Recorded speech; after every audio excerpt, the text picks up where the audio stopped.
साहेब, AC मध्ये बसणारी पोरं दंगलीमध्ये आज जात नाही, जातात तुमची आमची लेकरं, तुमची आमची भाऊ. म्हणून ही कविता, तिचं नाव चल दंगल समजून घेऊ.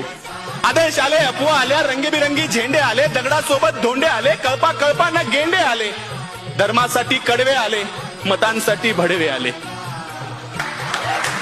दंगल पेटली, घरं पेटले, दंगल पेटली, घरं पेटले, हलक्या मेंदूचे पेटून उठले, गाड्या तुटल्या, काचा फुटल्या, यात माणसांचं मरण झालं, ब्रेकिंग न्यूजला कारण झालं, पत्रकार घटनेच्या खोलात गेले, घटनास्थळीचे जेलात गेले.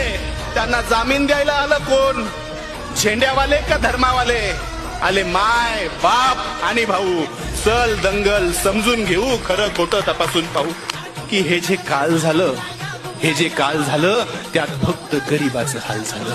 हे जे काल झालं त्यात फक्त गरीबाचं हाल झालं. पोलिसांना हुडकली, त्यात सगळी पोरं अडकली. मग दाखल केस, दाखल शिक्षा, मग कशाची शाळा आणि कशाची परीक्षा. मग पोलीस स्टेशनात गाड्या आला, दंगल पेटवणारा भाड्या आला, त्यांची आपापसात मीटिंग झाली, आतल्या आत सेटिंग झाली, पैशानं कोंडी फुटली, पुढाऱ्यांची पोरं सुटली.